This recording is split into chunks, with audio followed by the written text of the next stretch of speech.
In today's video, I'm going to share with you how I make 5 figures as a graphic designer.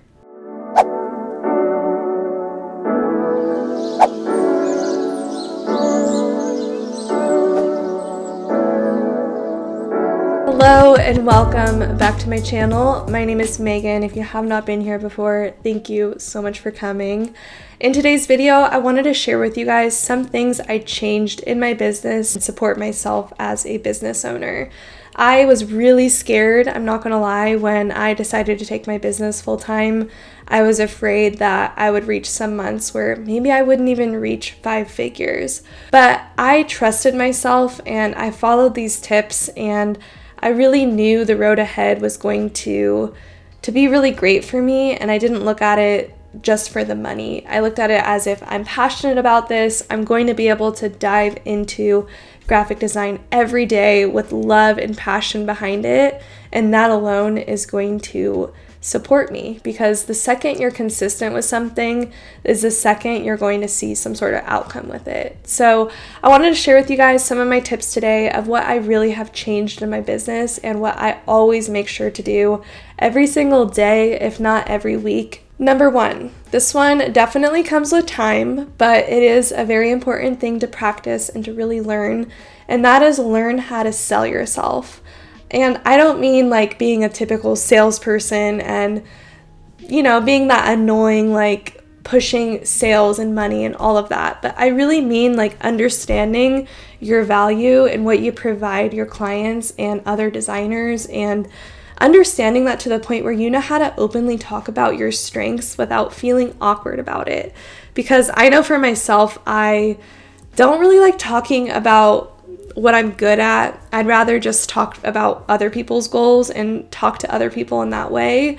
So it was really uncomfortable for me at first to tap into that side of myself where I am confident and I'm able to express the fact that I can up-level their brand and I'm good at what I do and I know I can help. And it wasn't until I really started showing up on my design discovery calls and I really showed up as that confident woman I know I can be, and I put aside any judgment that maybe I'm coming off cocky or anything like that, and I really trusted the fact that me expressing this to them is going to make them feel even more comfortable working with me, and I'm going to land that lead because I'm selling myself in a really natural way. So I would say just practice. You can even practice when you're driving in your car, you can practice when you're talking to your boyfriend at dinner, whatever it is, but just practice selling yourself and being comfortable talking about your strengths. Okay, I gotta turn down this ring light because the sun went down and now this is like really bright.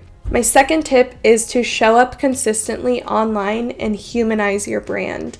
So I really noticed that once I started showing my face more and posting more consistently, especially Reels, which I'll leave a link up top here for my Instagram tips as a graphic designer, Reels have really helped my business a lot. So the second I started really humanizing my brand and showing my face more and showing who it is that they will be working with, that really helped me get a lot more reach with different clients and also just other designers, because they could relate to me and they could kind of get to know me on a different level.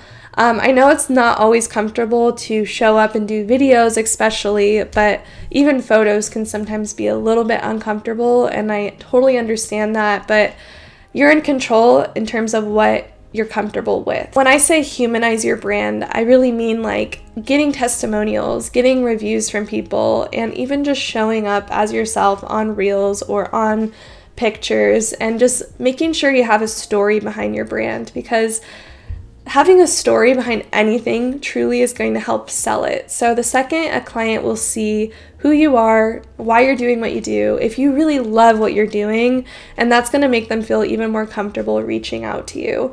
And you'll land those clients that are willing to pay you the 5 figures so you can reach your goal.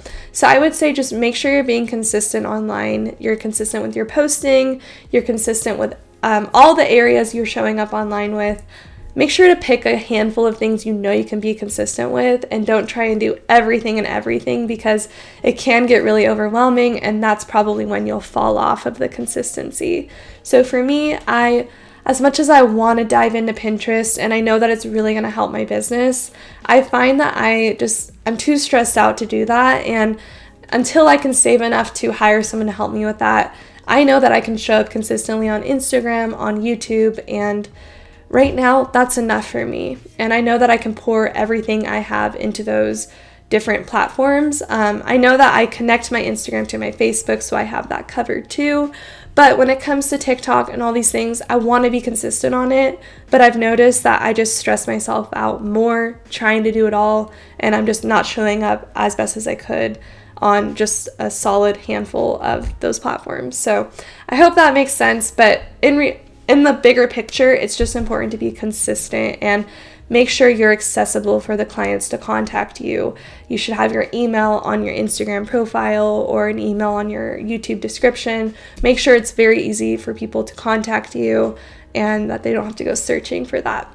So that is my second tip. Third tip, and I feel like I get annoyed hearing this tip because it's always said, but really truly believe in yourself and understand your worth.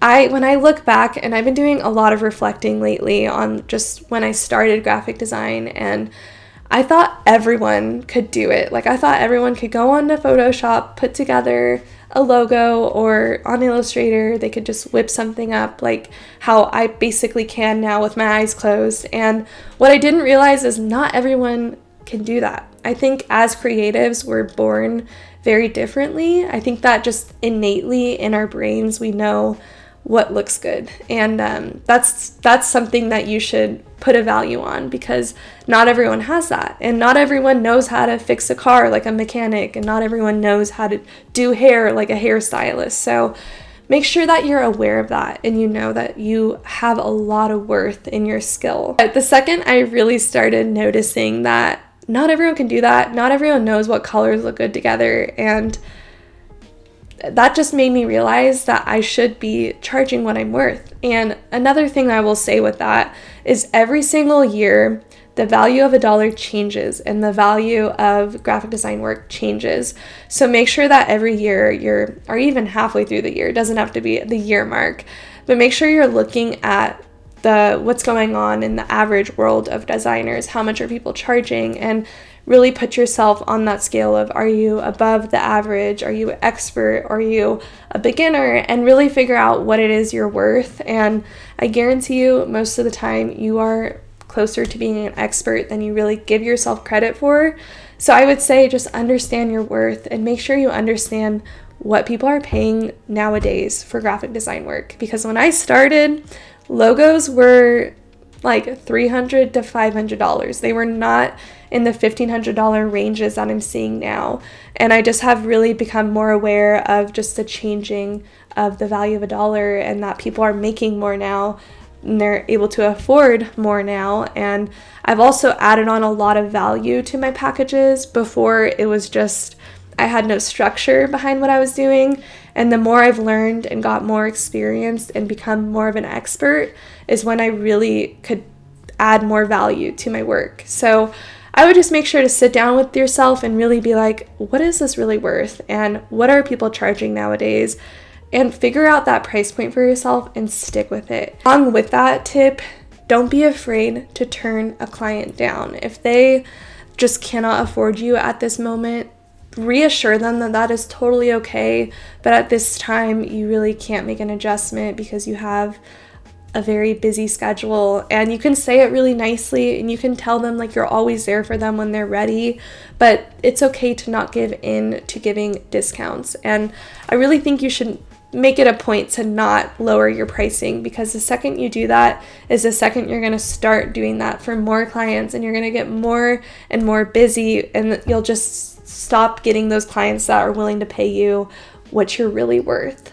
So make sure to create your value and have those minimums and maximums of what you're not going to go below and what you feel like you don't really need to go above, and stick with that. And don't give in.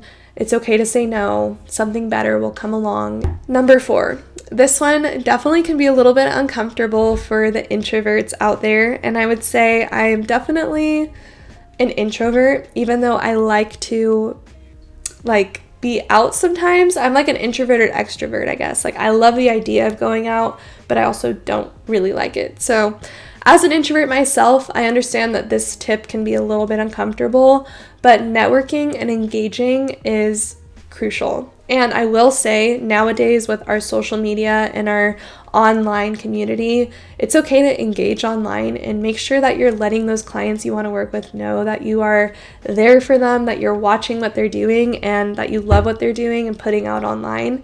And if you're there to support them and show up and be their like hype person, they're definitely going to think about you when it comes to the point where they need some graphic design work. So I love working with lash studios and any sort of beauty business. I love it and I feel like it fits with my style. So a lot of my following base is lash studios and beauty people or estheticians.